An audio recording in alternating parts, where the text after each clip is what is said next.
भाजपा जो 400 पार का नारा दे रही थी, 400 तो दूर, उसको 63 सीटें गंवानी पड़ी। दिन भर खेतों में खटने के बाद मजदूरी मांगने का अधिकार नहीं था। हमारी बहू बेटियों के साथ बलात्कार करना वो अपना ईश्वरीय अधिकार समझते थे। ये कह रहे थे कि अनंत हेगड़े MP कर्नाटक के कि हमको 400 सीट इसलिए चाहिए कि हमको भारत के संविधान को खत्म करके मनुस्मृति से देश को चलाना है। ऊंची बिल्डिंगें बनाता है, सुंदर सड़कें बनाता है, वो बड़ा हिस्सा आज भी इस देश को स्वर्ग बनाने के बाद भी नर्क में रहने के लिए अभिशप्त है। मुसरटोली का जानते हो, मुंह में हाथ डाल करके पैसा निकाला जाएगा, 13 करोड़ आदमी कम नहीं होता है। साथियों, आज के सेमिनार का ये विषय है कि जो बिहार में जातीय गणना हुई और जातीय गणना के हिसाब से जो महागठबंधन की सरकार ने आरक्षण की सीमा को बढ़ाया, उस पर हाई कोर्ट ने रोक लगा दिया है। तो इसका हम कैसे जो है वो माने न्यायिक ढंग से विरोध करें या उसको खुलवाएं हम लोग। मुझे लगता है कि चीज़ें तो न्यायालय में, अभी सुप्रीम कोर्ट ने भी एक आदेश जारी किया है, तो चीज़ें अब विधानसभा, लोकसभा या कोर्ट से फरियाने वाली नहीं है। मेरी समझ में अपनी राय रख रहा हूँ। इसके लिए जो है मुझे लगता है कि सड़कों पर भी लड़ाई लड़नी होगी। एक मोर्चा खुले कोर्ट में, एक बिहार विधानसभा के अंदर, एक लोकसभा के अंदर, और एक मोर्चा जिससे मामला फरियाएगा वो सड़कों पर। सरकारें कानून बना देती हैं यह कह करके कि हम तो किसानों के समृद्धि के लिए, उनके विकास के लिए कृषि कानून लाए हैं, लेकिन उसके मूल में छुपा होता है कि वो किसानों के हाथ से जमीन छीनना चाहती है सरकार, कृषि को कॉरपोरेटों के हवाले करना चाहती है। जो लोग खेती किसानी करते हैं वो अपना भला बुरा बढ़िया समझते हैं। और मोर्चा जमाया दिल्ली के बॉर्डर पर, 1 साल 13 दिनों तक आंदोलन चला, 750 से ज़्यादा किसान शहीद हुए, लेकिन सरकार को पीछे हटना पड़ा और कानून को जो है सस्पेंड करना पड़ा। वाजपेयी जी की सरकार ने पेंशन योजना खत्म कर दिया था, लेकिन पुरानी पेंशन योजना को बहाल करने की मांग देश के विभिन्न राज्यों में उठने लगी और 2024 का एक यह महत्वपूर्ण एजेंडा था सड़कों पर। लेकिन जो लोग सरकार बनाना चाहते थे, विपक्ष के लोग, उनके घोषणा पत्र में लिखित रूप से ये बात नहीं आई। लेकिन जो लोग सत्ता में आए वो तो समझ रहे हैं, और अभी जो पेंशन को लेकर के आधा अधूरा ही सही, उनको ये बात स्वीकार करनी पड़ी कि जो पुरानी पेंशन योजना है उसको बहाल किया जाएगा। और ऐसा इसलिए हुआ कि भाजपा जो 400 पार का नारा दे रही थी, 400 तो दूर, उसको 63 सीटें गंवानी पड़ी। और उसके मूल में ये पेंशन योजना भी है, बाबा साहब भीमराव अंबेडकर का संविधान भी है, कृषि कानून भी है, और जो है ये कह रहे थे कि अनंत हेगड़े MP कर्नाटक के कि हमको 400 सीट इसलिए चाहिए कि हमको भारत के संविधान को खत्म करके मनुस्मृति से देश को चलाना है। चीज़ें यहाँ तक पहुँची हैं। आरक्षण को से बचाने का, विस्तारित करने का सवाल नहीं है। मुझे लगता है कि अभी तो कही कि बाबा साहब के संविधान को ही बचाने की लड़ाई 2024 के चुनाव में लड़ी गई और इसी ने उनको पीछे हटाया। जो लोग संविधान खत्म करने की बात बोल रहे थे, वो संविधान को, बाबा साहब के संविधान को माथे पर रख करके लोकसभा के अंदर प्रवेश किए। तो मुझे लगता है कि चीज़ों को ठोस किया जाए। हम समझते हैं कि यहाँ जितने साथी जुटे हैं सभी लोग बुद्धिजीवी हैं, पढ़ने वाले हैं, पढ़ाने वाले हैं। घर पर जाकर हम लोग माने किताबें पढ़ते हैं, लेकिन दुर्भाग्यवश मुझे पढ़ने का मौका नहीं मिला। मैं भी पढ़ना चाहता था, डॉक्टर इंजीनियर बनना चाहता था, लेकिन चाय का पैसा मांगने के जुर्म में हमारे गांव के कैंप में रहने वाले दरोगा साहब ने पकड़ करके हमको जेल पहुंचा दिया। 1980 की बात है। गांव में लड़ाई चल रही थी और जो लड़ाई, हम तो कहेंगे कि पढ़ाई का भी मामला जो है आज उतना नहीं है, नहीं तो एक ये विषय था कि ये गिलास प्लेट खंगालने वाले का बच्चा कैसे डॉक्टर इंजीनियर बनेगा, भैंस चराने वाले का, ये खेती करने वाले का, भैंस चराने वाले का बेटा जो है कैसे मास्टरी करेगा। ये इन विषयों पर हम लोगों ने लड़ाई लड़ा भोजपुर जिले में।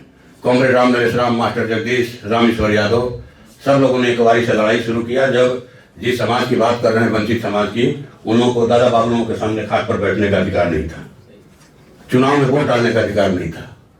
दिन भर खेतों में खटने के बाद मजदूरी मांगने का अधिकार नहीं था। हमारी बहू बेटियों के साथ बलात्कार करना वो अपना ईश्वरीय अधिकार समझते थे। उसके खिलाफ में लड़ाई हुई, लड़ा गया, बहुत सारे हमारे कॉमरेड शहीद हुए।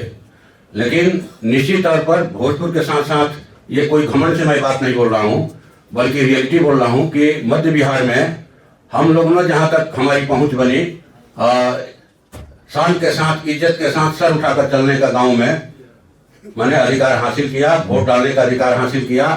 और आज हमारी कोई माँ बहनों को जबरदस्ती झूठा पकड़कर नहीं ले जा सकता है रोपनी करवाने के लिए। तो चलो करना है तुमको रोपनी, शेर भर ही चावल देंगे। आज ऐसी स्थिति नहीं है। तो मुझे लगता है कि एक पहलू सड़क का है। आंदोलन का स्वरूप क्या हो, संघर्ष का स्वरूप क्या हो, मैं समझता हूँ कि ये मिल बांट करके हम लोग इसको हल कर सकते हैं।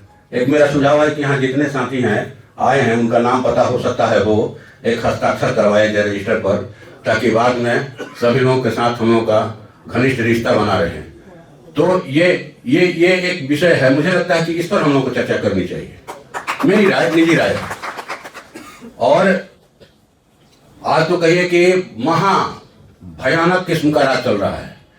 राज वो सिर्फ आरक्षण तो एक छोटी चीज है, और तो वो हमारे जीवन को ही खत्म करके गुलामी करवाना चाहते हैं। जैसे पहले गुलामी करवाते थे, गिरमिटिया मजदूर भेजे जाते थे अंग्रेजों के समय में यहाँ से काम करने के लिए, गुलाम बना करके। उसी दिशा में सरकार का कहा जाए कि हर कदम जीवन के हर क्षेत्र में सरकार का कोई विभाग हो, सरकार की नीतियां बन रही है कि कैसे आपको नोच खसोट करके आपको नंगा और भिखमंगा बना दिया जाए। ये नीति है, कोई भी हो। अभी हमने बिहार विधानसभा के अंदर, लोकसभा में आप जैसे साथियों ने मदद किया, जो जहां था, एक फोन ही कोई किया तो उसमें एक महती भूमिका है कि भाजपा जिस सीट को पूरे बिहार में सबसे गारंटेड समझती थी कि सब सीट हार जाएंगे, लेकिन आरा की नहीं हारेंगे। यहाँ के जो लोग रुपए के पहाड़ पर खड़ा थे, बैठे थे, उनको अहम था कि हम दिल्ली में रह करके चुनाव जीत जाएंगे। वहाँ के गरीब लोगों ने 20 रुपया 10 रुपया चंदा करके जिता करके अपनी लड़ाई को लड़ने के लिए लोकसभा में भेजा। उनके पास इलेक्ट्रल बॉन्ड था, लेकिन गरीबों के पास अपना मेहनत का पैसा था। कई साथियों ने देखा होगा, जो मौका मिला हम लोगों को लोकसभा में बोलने का, तो कहा हम लोगों ने, कई माननीय सांसदों ने पूछा कि सुदाम बाबू आपका स्पीच कौन तैयार करता है।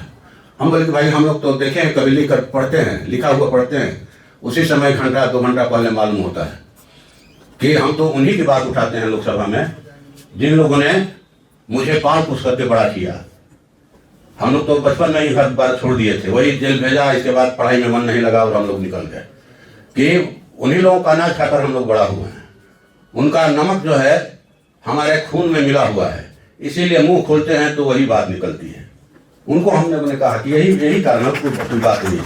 कोई हम लोगों के गर्दन पर तलवार रख करके भी गरीब के खिलाफ में कोई काम नहीं करवा सकता या बात नहीं बोलवा सकता। मैंने अभी तक तो है ये चीज बना करके रखे हैं कि हमारे अंदर का जो कार्यकर्ता है उस पर कोई एमएलए, कोई एमपी हावी नहीं हो। एमएलए एमपी हमारे कार्यकर्ता के नीचे रहेगा, जनता के नीचे रहेगा। मैंने ये हमने तय किया है। पहली बार चुनाव जीता हमने, तो विधानसभा के अंदर एक हमारे मित्र ने कहा, दूसरे जिले के थे विधायक, क्या थोड़ा आप विधायक हो गए हैं, अपनी हैसियत का ख्याल रखिए। हमने क्या हुआ है भाई हमारी हैसियत को?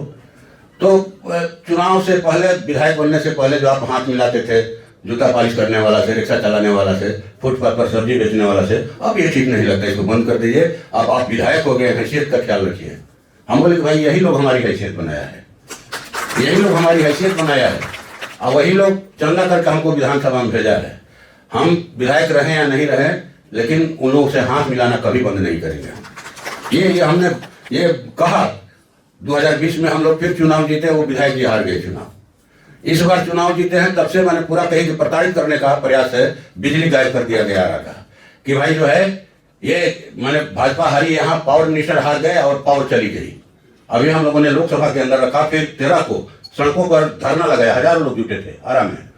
हमने सड़कों की बात इसीलिए की, हमने बुलाया था एग्जीक्यूटिव इंजीनियर को या पावर ग्रिड के अधिकारी को, कहा कि भाई आपके पावर ग्रिड में कितनी बिजली है, तो क्या कैपेसिटी है, तो 360 मेगावाट। एग्जीक्यूटिव इंजीनियर को कहा कि भाई आपको जिले के लिए कितनी बिजली की जरूरत है, तो आरा डिवीजन में 110 मेगावाट, जगदीशपुर डिवीजन में 115 मेगावाट।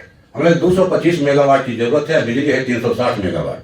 तो बिजली कटौती का क्या वजह है, क्या वजह है? टेक्निकल कारण बता रहे थे। हम बोले हम लोग ज़्यादा टेक्निकल नहीं जानते हैं। हम लोग को भी मालूम है कि बिजली जब मैंने गर्मी का समय होता है, ट्रांसफार्मर हीट होता है, तो बिजली काट मैंने थोड़ा ट्रांसफार्मर ठंडा करने के लिए काटी जाती है, या फिर अनहड़ चलने लगता है तो काटी जाती है। लेकिन अभी क्यों आप मैंने आधा घंटा बिजली देते हैं, 3 घंटा गायब रहती है?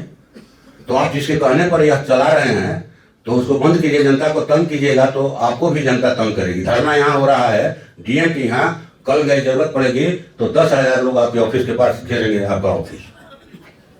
इसके बाद ठीक ठाक किया।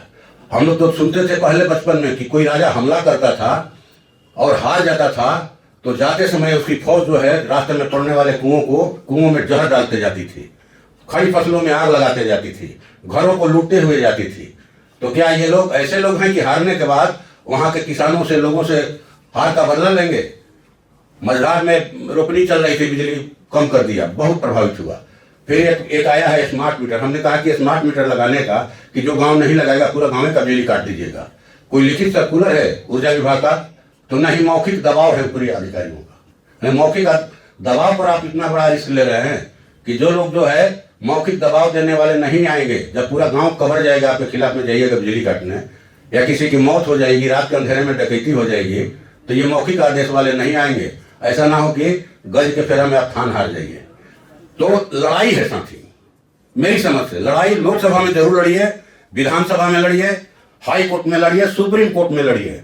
लेकिन अगर आपको माने अभी तो बहुत बड़ी लड़ाई लड़नी है। लड़ाई ये लड़नी है कि आज के तिथि में जब दुनिया जो है मंगल ग्रह और चांद पर आबादी बसाने का सपना देख रही है, हमारे समाज का एक बड़ा हिस्सा जो खेतों में अनाज पैदा करता है, बड़े बड़े कारखानों की चिमनियों से धुआं निकालता है, ऊंची बिल्डिंगें बनाता है, सुंदर सड़कें बनाता है, वो बड़ा हिस्सा आज भी इस देश को स्वर्ग बनाने के बाद भी नर्क में रहने के लिए अभिशप्त है। मुसलकोली का जानते होंगे आप, चले जाइए, दुनिया भर की वहां गरीबी है, दुनिया भर की कह रहे कि जहालत है, अशिक्षा है, गंदगी है और कुपोषण है। वो सब समाज के गांव पर, मैंने गाल पर कहिया, और हमारे जैसे लोगों के भी गाल पर वो तमाचा है कि हमारा समाज कहां जा रहा है। और हमारे समाज के लोगों का एक बड़ा हिस्सा जो है, हमने तो उठाया भूमि सुधार लागू करने का सवाल कि देश में भूमि सुधार लागू कीजिए। करोड़ों एकड़ जमीन है जिस पर दादा बाबू लोगों ने राइफल के बल पर, भूस्वामियों ने कानून के बल पर कहिए कि कब्जा जमा करके रखा है। जो जमीन के अभाव में सड़क के किनारे चाट में रहते हैं, नदी के किनारे रहते हैं, समुद्र के कहिए कि काल के दाल में जाकर के बसते हैं मजबूरी में, वो सवाल उठाया हम लोगों ने। तो खैर तो बातें चीजें बहुत हैं, लेकिन जो विषय है उस विषय पर फिर मैं एक बार कहूंगा कि आप माने इस पर जरूर सुझाव रखिए। जितने साथी आए हैं अपना कीमती समय निकाल करके आए हैं, वो इस पर जरूर रखें कि हम लोग कैसे इस लड़ाई को जीते। देखिए, संगठित रहिएगा, लड़िएगा। पूरी दुनिया हमारी बनाई हुई है, आज नहीं तो कल हम इस दुनिया पर अधिकार करेंगे। अगर नहीं लड़ेंगे तो जो कुछ भी है हमारे पास है, अगर बिखरे रहेंगे तो वो हमारे हाथ से निकल जाएगा, वो लोग छीन लेंगे, पूरी तरह से छीनने की तैयारी है।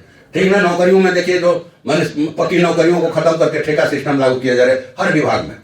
तो मैं कहना चाहता हूं कि लड़ाई की बात हो, कैसे हम लोग लड़े। लड़ाई का मतलब ये खाली नहीं होता है कि हम कहीं जुट करके ढेला पत्थर चलाएं। ढेला पत्थर नहीं चलाना है, अपनी ताकत को एक जगह जुटाना है। अब सहारा का मामला आया, सहारा में 13 करोड़ निवेशक हैं, 13 करोड़ और 2.5 लाख करोड़ रुपए जो है उनका सहारा में जमा है। गरीब लोग जो रोपनी जोहनी करने वाले हैं, खेत में मजदूरी करने वाले हैं, रिक्शा चलाने वाले हैं, अपना पेट काट करके बहू बेटियों की, अपनी बहन बेटियों की शादी के लिए, बच्चों की पढ़ाई के लिए जमा किया। अब ये कह रहे हैं कि 2.5 लाख करोड़ रुपए की नहीं देंगे। तो सहारा कंपनी के जरिए पैसा दिलवाइए, उस एजेंट के जरिए दिलवाइए, हम लोगों ने कहा, और ब्याज के साथ पैसा दिलवाइए। और आपको विश्वास होना चाहिए कि करीब 8-9 राज्यों के एजेंटों ने फोन किया कि आप हमारे यहाँ आइए। हम बोले कि 3 मोर्चा बनाइए लड़ने का, कोर्ट में भी लड़िए, लोकसभा में भी लड़ाई हुई, और सड़कों पर राज्य के राजधानियों में एक दिन सब लोग खाली 5 मिनट जुट करके नारा लगाए कि हमारा पैसा वापस दो, हमारा पैसा वापस दो। पैसा नहीं देंगे, वो लोग तो समझ रहे हैं कि लोग क्या कर लेगा, हमारा क्या करेगा गरीब आदमी, हमारा पैसा नहीं देंगे तो कोई क्या करेगा। मुंह में हाथ डाल करके पैसा निकाला जाएगा। 13 करोड़ आदमी कम नहीं होता, 13 करोड़ आदमी कम नहीं होता। उसी तरह से मुझे लगता है कि हम लोग आरक्षण भी बचाएंगे, जो विस्तार हुआ है उसको भी बचाएंगे, और जो लोग हमको फिर से गुलाम बनाने का सपना पाल रहे हैं, हम उनके मंसूबों पर कहा जाए कि पानी ही नहीं फेरेंगे, उनको लात मारेंगे, लात मार करके उनको आउट करेंगे।